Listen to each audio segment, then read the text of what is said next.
Hi అండి, అందరూ బాగున్నారా? ఈరోజు మనం నారదుడు రహస్యంగా పాండవులకు చెప్పిన కథ గురించి తెలుసుకుందాం. రాజులందరి చేత గౌరవింపబడుతున్న మీ అందరూ కలిసి ద్రౌపదిని పెళ్లి చేసుకున్నారు. ఇది శాస్త్ర విరుద్ధమో కాదో తెలియదు, కానీ లోక విరుద్ధం. ఆమె త్రిలోక సుందరి. ఆమె వలన మీలో మీకు విరోధాలు రాకూడదని మీకు ఒక కథ చెప్తాను, వినండి అని అంటాడు. పూర్వం హిరణ్యకశిపుని వంశంలో సుంద, ఉపసుంద అనే ఇద్దరు రాక్షస కుమారులు పుట్టారు.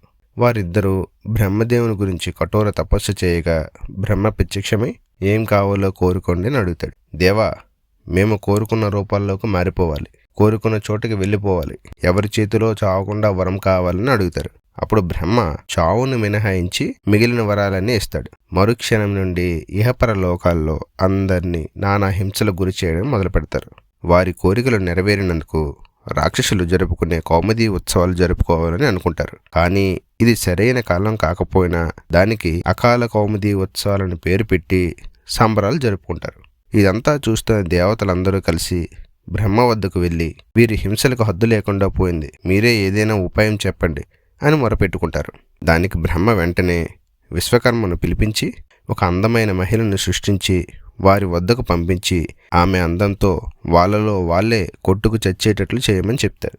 విశ్వకర్మ సరేనని తిలోత్తమును సృష్టించి ఆ రాక్షస సోదరుల వద్దకు పంపిస్తాడు. ఈమె అందచందాలను చూసి ఆ రాక్షసులిద్దరూ నువ్వు నాకు సొంతం అంటే నాకు సొంతమని అంటారు. అప్పుడు తిలోత్తమ, మీలో ఎవరు బలవంతులో తేల్చుకోండి, తరువాత నన్ను వరించండి, ఇది సృష్టి ధర్మం అని అంటుంది. ఇంకా రాక్షసులిద్దరూ భీకర యుద్ధం చేసి కొట్టుకు చేస్తారు.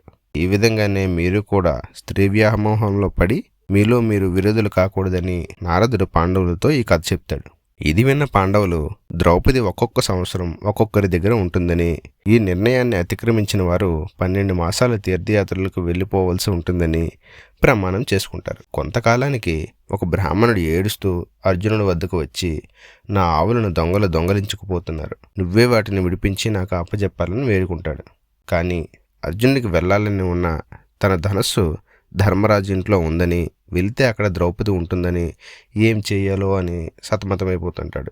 బ్రాహ్మణుడు మేలు చేయాలని ఇంకా ఏమీ ఆలోచించకుండా ఇంటికి వెళ్ళి ధనస్సు తీసుకుని ఆవులను విడిపించి బ్రాహ్మణుడికి అందజేస్తాడు. తర్వాత ధర్మరాజు వద్దకు వెళ్ళి జరిగిందంతా చెబుతాడు.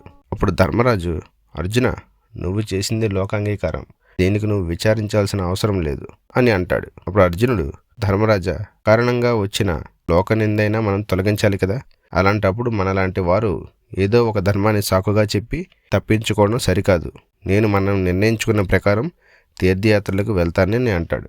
తర్వాత భాగంలో తీర్థయాత్రలకు వెళ్ళిన అర్జునుడికి ఎదురైన సంఘటనల గురించి తెలుసుకుందాం. ఇలాంటి ఇంకెన్నో ఇంట్రెస్టింగ్ విషయాల కోసం మన ఛానల్ని లైక్, షేర్, సబ్స్క్రైబ్ చేసుకోండి.